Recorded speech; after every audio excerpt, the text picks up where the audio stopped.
It started with a bright orange sticker slapped onto the side of my Navy patrol boat, an official-looking, HOA violation notice, warning me that my improperly stored watercraft would be towed and fined $500 per day until brought into compliance. The only problem, the boat wasn't an HOA matter. It wasn't even civilian property.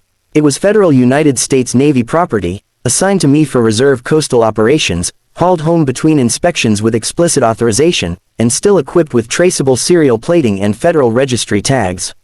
Anyone with eyes, anyone capable of reading, would have noticed that U.S. Navy, federal property, do not modify, stenciled right across the hull. But Karen didn't notice, or she didn't care, because Karen, our HOA president, believed absolutely everything within a 2-mile radius of her beige 2-story kingdom fell under her authority. She'd ticket a passing cloud if she could claim it violated aesthetic uniformity. Now she had tagged a U.S. Navy vessel, and that was the start of the most chaotic, explosive HOA showdown the neighborhood had ever witnessed.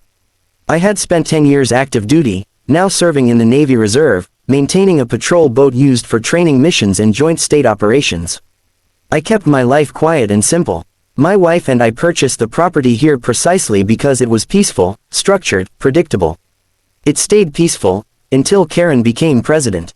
She'd ticket garbage cans set out 10 minutes early. She'd measure lawns with a ruler. She once fined Mr. Rodriguez for having sunflowers, too tall for neighborhood guidelines. But tagging my Navy boat? Not just a mistake, it was a federal violation. I peeled the orange sticker off the hull, taking care not to damage the paint. The glue stuck stubbornly. Karen had used industrial adhesive, probably to ensure her authority left a mark. I walked inside and placed the sticker on the counter. My wife, Mia, stared at it. "Oh no," she whispered. "She didn't." "Oh yes," I said. "She definitely did." "What are you going to do?" I sighed deeply. Exactly what the Navy requires me to do. I documented everything. Photos, video, timestamp logs, even checked the cameras we'd installed after Karen tried to claim our Christmas lights were excessive. The footage was crystal clear. At 6:03 a.m., Karen strutted down the street, clipboard in hand, commander of a war she had invented. She approached the boat, circled it like a vulture, and slapped her sticker right over the federal emblem. She even filmed herself doing it, on her phone, narrating about violators. Perfect evidence. The Navy liked documentation. The HOA, not so much. I spent that evening writing a formal incident report. Not out of anger, out of legal obligation, because tampering with a federal military vessel wasn't some harmless HOA misunderstanding.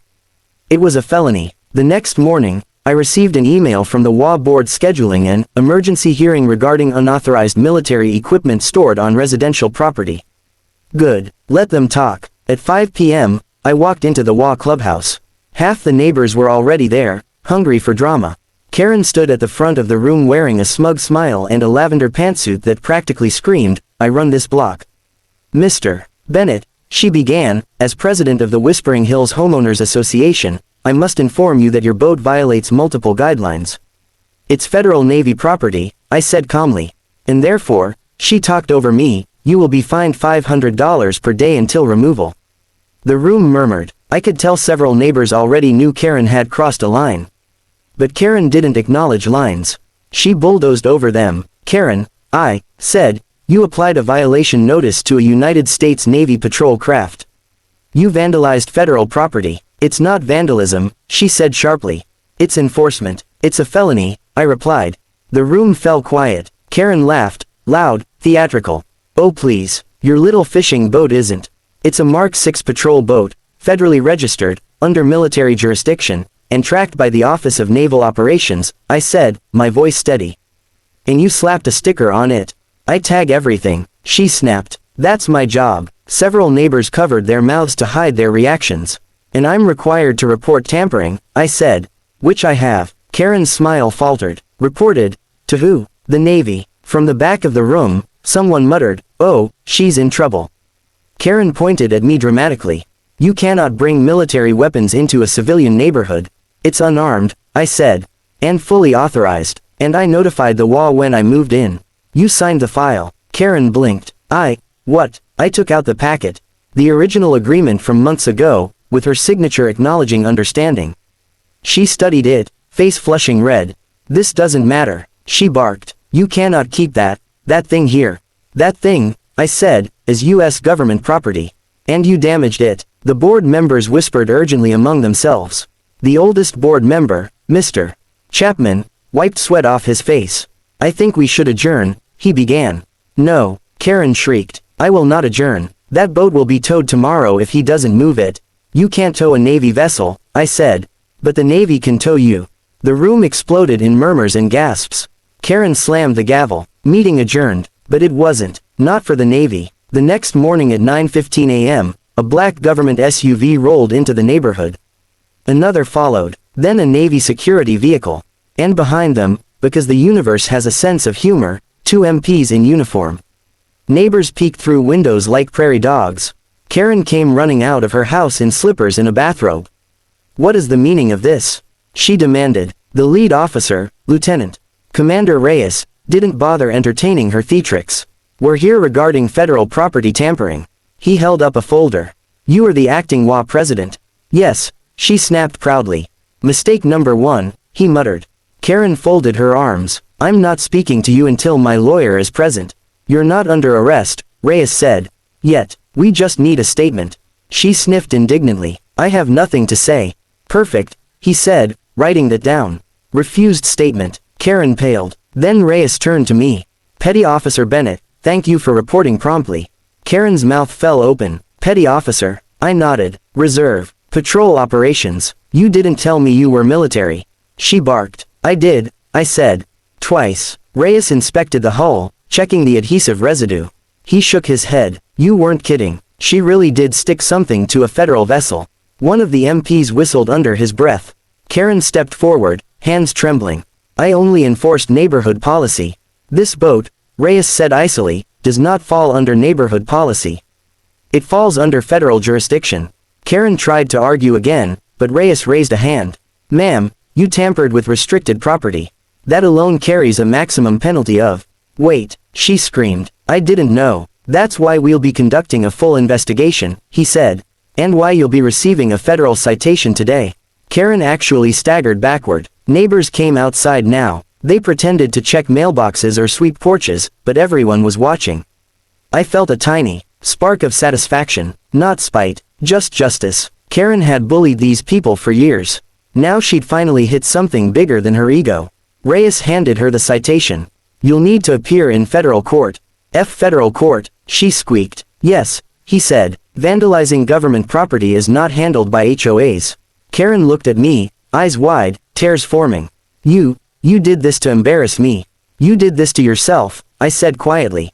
I followed protocol. Karen ran back toward her house, clutching the citation like a death warrant. But the show wasn't over. For the next 2 weeks, Navy investigators interviewed board members, reviewed footage, collected statements, and assessed damage. It wasn't just about the sticker. It was about Karen abusing authority over something she had no right to touch. She'd tampered with federal military equipment. And the Navy didn't like that. Eventually, the notice came. Karen would face federal charges for willful vandalism of government property.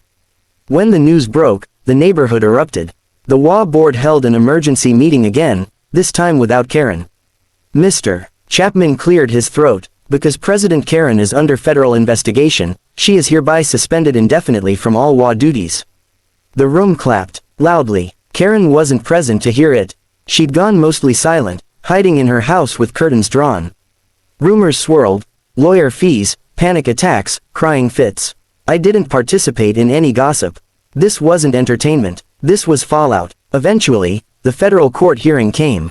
I attended because I had to testify. Karen arrived with a lawyer who looked exhausted already. And when the judge read the facts, her fate was sealed. Tampering with federal property, ignoring warnings, attempting to tow a restricted maritime craft, filing HOA actions against military jurisdiction, combined penalties, up to $185,000 in fines and required restitution. When the number was read aloud, Karen collapsed into her seat, sobbing uncontrollably. The judge wasn't cruel, just firm. This is what happens when individuals assume civilian authority over federal matters. Her lawyer placed a hand on her shoulder but looked like he agreed. Karen tried to speak through tears. I didn't know. I didn't understand. The judge replied gently, ignorance of federal law is not a defense. The final decision was staggering. Karen owed the Navy $117,000 for legal, investigative, and equipment-related damages.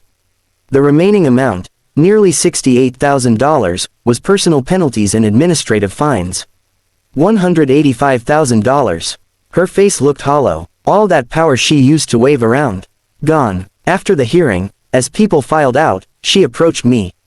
Her voice was shaking. "You ruined my life." I looked at her, steady. Not angry, just honest. "I didn't ruin anything. You chose to escalate. You chose to threaten. You chose to violate federal law." I paused. "You could have knocked on my door. You could have asked." She shook her head slowly. I thought I ran everything here. That, I said, was the problem. I walked away. Karen moved out 3 weeks later. Her house sold fast, but rumor was she lost most of the profit paying the judgment. The new owners seemed nice, quiet, friendly, and definitely not dictators. The neighborhood felt lighter, happier, freer. People came up to me often. "Thank you for standing up to her." She fined me for having pastel shutters. She told me my welcome mat was too bright. It was incredible how one person's obsession with power had held so many in fear. But now, peace. My patrol boat sat in the driveway with its proper authorization filed neatly in the appreciation of the entire block. Whenever I did maintenance on it, neighbors would stop by, curious and respectful. Life went back to normal. And whether Karen ever learned anything from all of this, well, that was out of my hands. But the neighborhood would never forget the day an HOA president tried to ticket the United States Navy. And the Navy ticketed her back.